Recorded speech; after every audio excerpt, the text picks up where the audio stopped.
আমাদের দাবি হচ্ছে সংবিধানে উল্লেখিত অনগ্রসর জনগোষ্ঠীর জন্য ন্যূনতম সর্বোচ্চ 5% কোটা রেখে বাকি সকল কোটা বাতিল করতে হবে।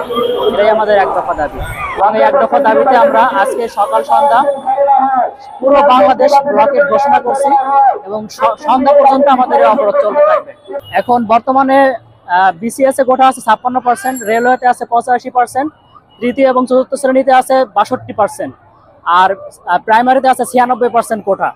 তো এত কোটা দিয়ে একটা দেশ চলতে পারে না। এই কারণে আমরা সকল গ্রেডে 1 থেকে 20তম গ্রেডে কোটা সর্বোচ্চ 5%, এবং এটা শুধু সংবিধানে যে সমস্ত অনগ্রসর জাতিগোষ্ঠীর কথা উল্লেখ আছে এই জাতিগোষ্ঠীর জন্যই শুধু সর্বোচ্চ 5% কোটা রাখা যেতে পারে, এর বাইরে আর কোনো কোটা থাকবে না। যারা অনগ্রসর এবং প্রতিবন্ধী এদের জন্য কোটা ব্যতীত আর কোনো কোটা থাকবে না বাংলাদেশে।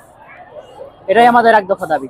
সরকারের কাছে আমাদের দাবি হচ্ছে পুনরায় পরিপত্র জারির মাধ্যমে সকল কোটা বাতিল করে সংসদে আইন পাস করতে হবে এবং এই আইন স্থায়ী একটা আইন পাস সমাধান করতে হবে। কারণ আমরা প্রতিদিন রাস্তায় নামতে পারবো না, আমাদের লেখাপড়া আছে, আমাদের কাজকর্ম আছে। আমরা রাস্তায় থাকার জন্য আমরা এই ভার্সিটিতে আসিনি, আমরা লেখাপড়া করার জন্য আসছি। এই জন্য এর একটা স্থায়ী সমাধান দরকার।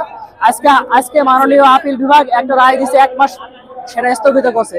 আমরা কি 1 মাস পরে আবার রাস্তায় আসবো না?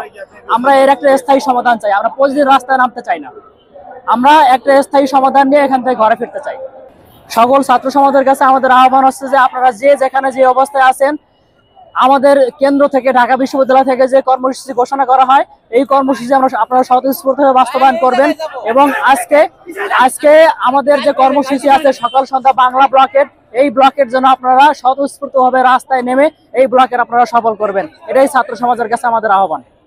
আমরা ব্যাপক সাড়া পাচ্ছি এই আন্দোলনে। আপনারা পর্যবেক্ষণ করলেই দেখতে পারবেন যে আমরা ছাত্র সমাজের কাছ থেকে ব্যাপক সাড়া পাচ্ছি। পুরো বাংলাদেশ অচল হয়ে গেছে, ঢাকা শহর স্থবির হয়ে পড়ছে এবং পুরো বাংলাদেশে আন্দোলন ছড়িয়ে পড়েছে। আজকে আমাদের আন্দোলন 64 জেলায় ছড়িয়ে পড়বে এবং এই আন্দোলন যতদিন আমাদের এই দাবি পূরণ না হয় আমরা রাজপথ ছেড়ে যাব না, আমরা পড়ার টেবিলে বসবো না। আমরা এই দাবি আদায় করেই আমরা পড়ার টেবিলে বসবো। আমরা প্রতিদিন এই তামাশা দেখতে পারবো না। আমরা 2018 সালে রাস্তায় নেমেছি, 24-এ রাস্তায় নেমেছি, 1 মাস পরে আবার আমরা রাস্তায় নামতে পারবো না। আমাদের যা সমাধান আমাদের এই আন্দোলনের মধ্যে এই সমাধান করে নিয়ে যাবো আমরা এখান থেকে।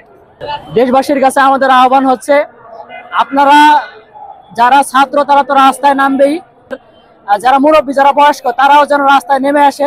কারণ এই আন্দোলন তাদের সন্তানদের জন্যই, এই আন্দোলন পরবর্তী প্রজন্মের জন্য, এই আন্দোলন আমাদের একের জন্য না। আমরা যদি আজকে এই আন্দোলনের মাধ্যমে দেশের একটা বড় ধরনের এই কোটা সংস্কার করতে পারি তাহলে এই আন্দোলন পরবর্তী প্রজন্ম এই আন্দোলনের সুফল ভোগ করবে। কাজেই সারা দেশের প্রতি আমাদের আহ্বান থাকবে যে আপনারা যেখানে আছেন, শুধু ছাত্র নয়, ছাত্র বর্ণ ধর্ম নির্বিশেষে আপনারা রাস্তায় নেমে আসুন, বাংলা ব্লকেট সফল করুন।